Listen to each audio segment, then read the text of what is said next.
actually the jobs that really I wanted to do were not coming on campus. So anyway, that's one lesson learned. If it's you listening, or you've got a kid that is trying to figure out what to do, I think that's something that I think is really important. Ask for help, right? Tell people what you're Absolutely. doing and what you ultimately want to do, and see if they know anybody, even if it's for an informational interview. So anyway, finally get to New York, and sort of the end of my journey. And I had written a letter to the then managing editor of Fortune magazine, Marshall Loeb. And I said, hey, I'd love to work for Fortune. I was a minor in finance, and I mean, that's my dream job. And he wrote me this note back and said, sorry, probably don't have any entry level roles available, but if you're ever in the New York area, I would love to meet you.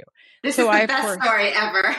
so I, Good. of course, saved the note and put it in my little briefcase. And when I got to New York, I was so nervous, and I thought, okay, I'm just going to go to the HR office and see if he's available.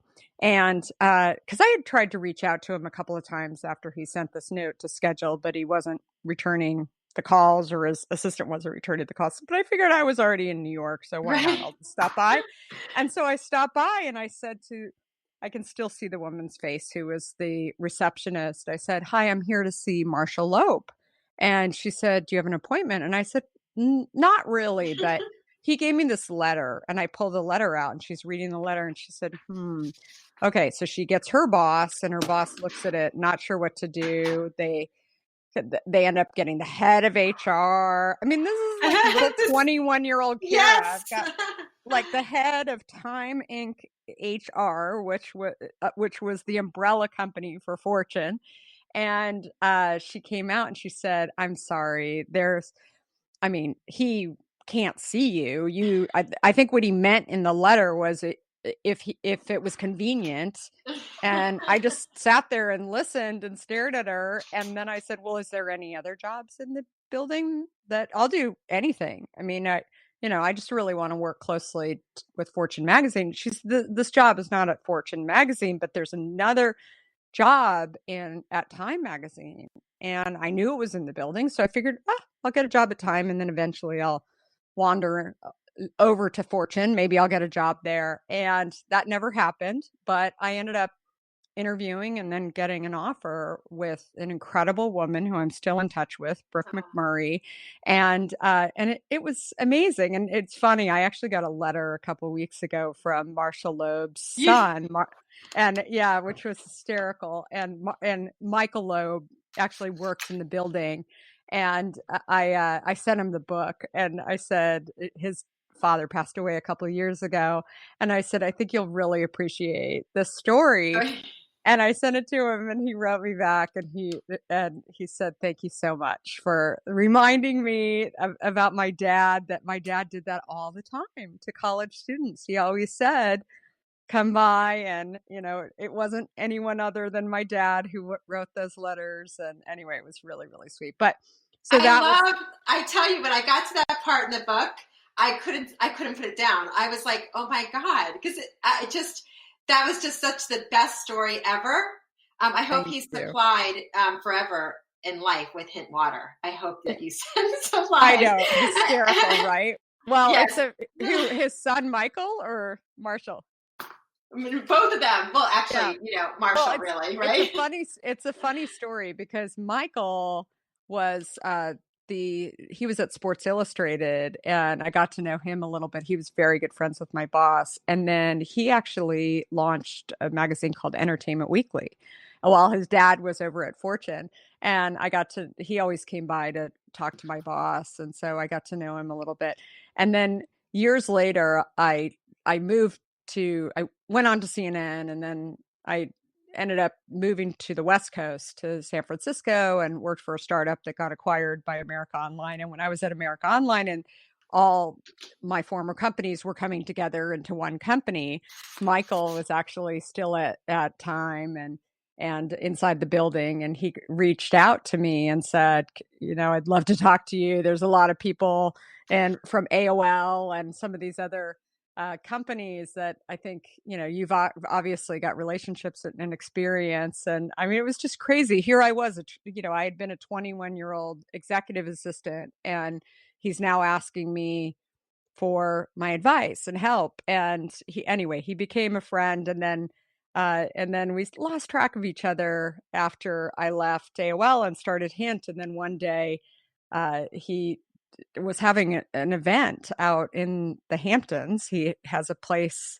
out there, and my team got stuck on the LIE and couldn't get product delivered to his house. And they reached out to me because I was closer, and they thought I was going to possibly be able to help them out. And I said, I can definitely help you out. What's the name of the guy who's you're delivering to? And they said Michael Loeb, and I just started No. laughing. And so anyway, it was such a hoot. I didn't end up delivering because the LIE opened up, but he called me the next day, and he said, I just got this note. I cannot believe that you started this company. I drink Hint all the time. My family drinks Hint all the time. I cannot believe that you started this company that is just so much part of my life. So full circle.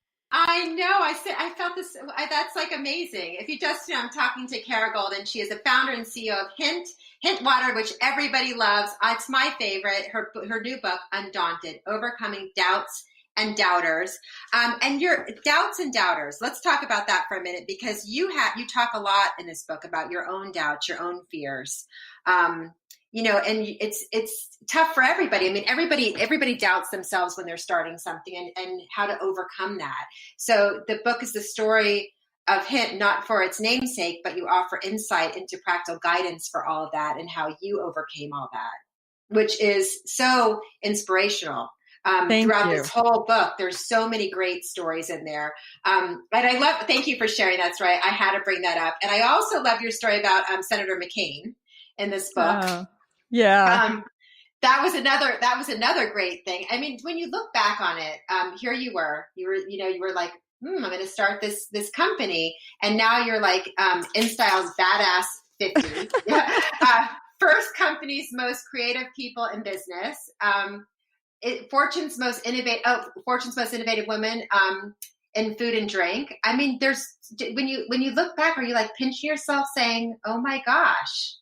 And the front of your book, you in the front of your book, is like such a powerful picture. Oh, thank you. Well, it was a photographer. His name is Platon, and Beautiful. he's amazing on a lot of levels. And but thank you so much. Yeah, it's funny. I don't know if you feel the same way, but people have always said to me over the years, never look back. And I've always been a little uncomfortable with that statement, because I've thought, actually, even when things go bad or you've had challenges along the way, I felt like you could learn the most from actually looking back. Maybe don't dwell on it, but you can actually learn a ton. And I feel like that's really a lot of my story, and why, frankly, I wanted to get my stories, not just my story, but my stories out there, because there are so many things that have come up along the way that are, I think, really memorable. Some of them scarring, right? In some ways, but also the ones where I think they just make you stronger. And I think that they're ones that are just hopefully helping a lot of other people, just by reading them, to know that, look, she may be the badass InStyle lady and Fortune, most powerful women entrepreneur and all this great stuff, but I started actually not knowing what the heck I was doing. Some days I don't know what the heck I'm doing, right? I'm the first person to say that, but what I do know is that I go out and I try. And I live a life that I enjoy, and I try to be grateful and as helpful as possible to people, and I keep going. And some of the stories in the book, you asked me about the story about the Coca-Cola executive, and I mean, that's a story that I've told to so many entrepreneurs over the years, when I feel like so often, especially being a female and being a female executive, being a female entrepreneur, so often people will ask me, was it tougher to raise money as a female? And I've made comments like, I have no idea. I've never been a man, Right. right? We have to, if you actually want the end game, right? You cannot get stuck in what the world wants you to get stuck on because Hmm. that will separate you from the people who get stuck. And Right. so I just keep going. And I think that that is the story. It's not that I don't pay attention. It's not that it doesn't affect me. I have a very, very strong memory, but I also know that my role is to set an example that you can do it. No one would feel sorry for me if you looked at our cap table and how much money we've raised. If I were to say women can't raise money, then they would say, sorry, I'm not having a pity party for you. Was it harder for me to raise? Uh, Maybe. I have no idea. I hate raising money. I'm the first person to say, whether it's, you know, angel money or Series D. I don't like raising money. For me it's very draining. I Hmm. would much rather go and run the business. But having said that, it's a part of the role, right? And so that's what I always share with people. And I think that along the way, you're going to have people who will bring stuff up. The Coke executive, just as another example, when I was really doubting myself and thinking and kind of getting stuck on people saying, how are you going to do this? You don't have any experience. And, after a while, that stuff really starts to stick, right? And it's Yeah. sort of who do you surround yourself with? All of that sort of stuff that I talk about in the book as well. But at one point, a friend of mine was kind of hearing me out, and I was saying, gosh, maybe I should just actually just go back to tech and be so much easier, etc. And that's when she said, oh, I was sitting next to this gentleman on the plane who seems like a really good guy. Maybe he can help you with your distribution issues and also help you try and figure out how to actually bottle this product. And when I ultimately got on the phone with him, I was super excited, very prepared. And about 15 minutes into really sharing how successful I had been in getting this product into a bunch of Bay Area stores, that's when he jumped into the conversation and about 15 minutes into the call and said, "Sweetie, Americans love sweet. This product isn't going anywhere." Now, you have to understand when somebody says that to you and you think he's godlike because he's with a multi-billion dollar huge company and he knows what he's doing. You know nothing, right? You're just sitting Right. there trying to figure it all out. So all of a sudden, a lot of people have said to me, "Did you hang up the phone on him? Why didn't you hang up the phone on him?" I mean, luckily, as my dad said, luckily you weren't sitting across from him. All these like Hmm. points where you just sort of nod your head. At at some point, I just instead of actually getting mad or hanging up the phone or whatever, I just started listening. I mean, kind of in shock probably, and I just listened for the next 45 minutes while he shared why my product wasn't going anywhere. And basically, consumers wanted 0 calories and they wanted stuff that was sweeter. And what I remembered when I hung up the phone with him, this 1 hour call, was that he never said the word health.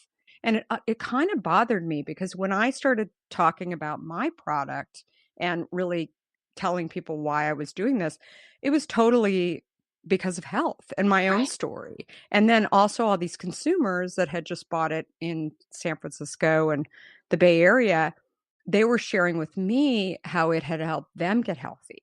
And I thought, wow, it was like the such an important moment for me because at that moment I realized that here I had been thinking this person was a huge competitor and potentially, could help me as well if I figured out some kind of partnership, but he didn't get why I was doing this, or maybe he just didn't want me to do it anymore. I don't know what what it was exactly, but I thought I've got a decision to make. Either I do this and keep moving forward, or